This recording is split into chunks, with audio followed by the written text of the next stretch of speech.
a tennis coach for the past 5 years, and I still remember a particular clinic that I had led a few years back. I was working with a student named Ashley, who was having trouble with her forehand stroke. Now, we had had a few hours of coaching at this point, but even then, Ashley still had yet to make contact with the ball. The strange thing was that Ashley seemed to be doing everything correctly. She was standing in a semi-open stance, swinging from low to high, and finishing her stroke with a nice follow-through over her shoulder. But even then, Ashley seemed to miss the ball every single time. And now, as tempting as it was to say, "Ashley, keep your eye on the ball," I knew that that kind of advice would have in no way helped Ashley, a 21-year-old girl who was born blind. Now, you might be thinking to yourself, tennis for the blind, how is that even possible? And while in a world so seemingly designed for the sighted, I feel that we often fail to consider the ways in which it's been adapted for the blind.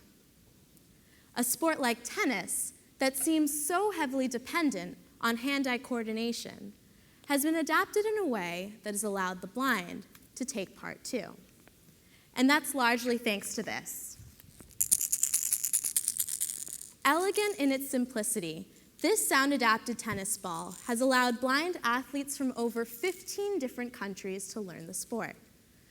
This tennis ball is made out of foam and contains a ping pong ball with small metal beads that rattle upon impact. Blind athletes listen to the ball bounce and time their swing according to its sound. In addition, blind athletes use junior-sized tennis rackets that have a larger head size and a shorter handle. Lastly, the lines of the tennis court are made tactile by taping down long pieces of thick string so that the athletes can actually feel the lines of the court beneath their feet. Kinda cool, right? To give you an idea of how all of these pieces of equipment work together, I want to show you a short video.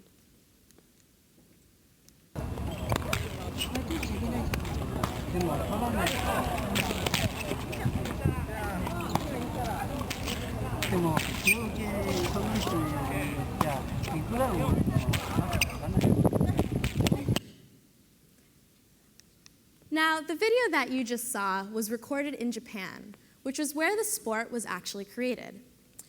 The sport was created back in 1984 by a Japanese high school student named Miyoshi Take. Now, since the 1980s, blind tennis has become wildly popular across Japan, where there are professional annual blind tennis tournaments. In addition, blind tennis has spread to neighboring countries including South Korea, China, and Singapore. However, as of 2010, the sport had yet to reach the West. I first heard of tennis for the blind back in 2010 on an annual summer trip to Japan to visit my grandmother. I was an intern at an organization that taught Mr. Take's sport to visually impaired students living in the city. Being an avid tennis player myself, I was thrilled to see the sport in action for the first time. I returned home that summer knowing that I wanted to bring the sport that I had seen back to the US with me. Fortunately, the Perkins School for the Blind, America's oldest school for the blind, and alma mater of Helen Keller, just happened to be located in my neighborhood in Boston. I pitched the idea of starting a tennis program to the school's staff, and a few months later, my high school tennis teammates and I began to go to teach after-school tennis clinics and summer camps. I then founded the nonprofit organization Tennis Serves. In the following years, we opened similar programs at other schools for the blind.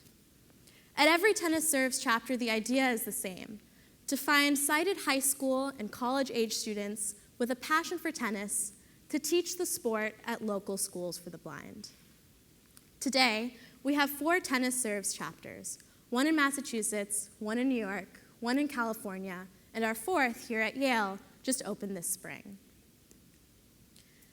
Now, Tennis Serves is a member of the International Blind Tennis Federation, a group of organizations dedicated to one goal: to reach the Paralympics. Rio 2016 is our dream. You see, every year, the Paralympics has an exhibition sport, a sport that has not yet been officially inducted, but one that the committee wants to promote and showcase. We hope to make blind tennis the 2016 Paralympic sport.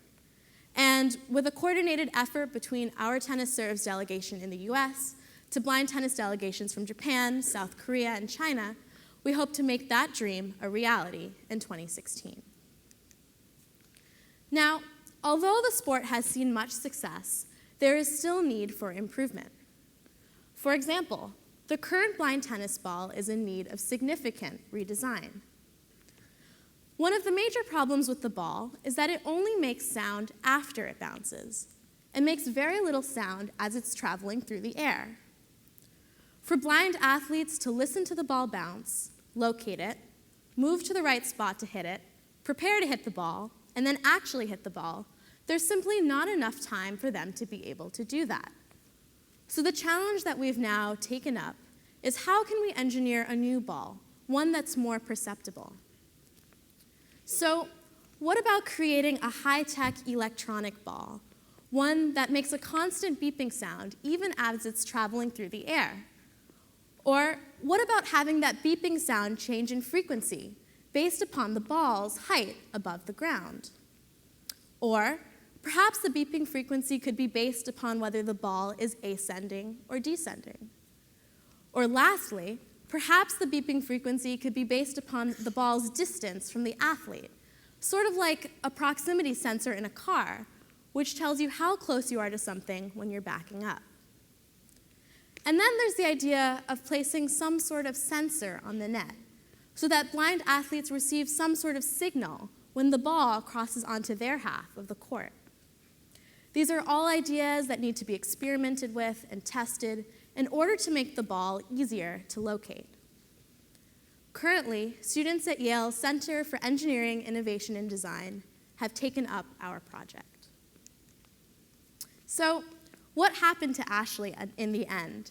Well, she did eventually hit the ball. And for her, it was really all about getting down the timing.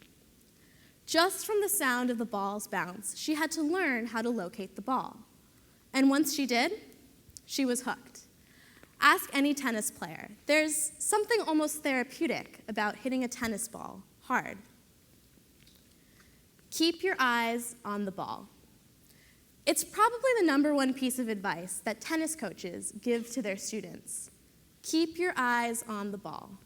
Well, clearly, that mantra is not nearly as important as we make it out to be. A sport like tennis that seems so heavily dependent on hand-eye coordination has been adapted in a way that has allowed the blind to take part too. Athletes like Ashley have shown that with the right equipment, a love for the game is enough to overcome any kind of disability. Thank you.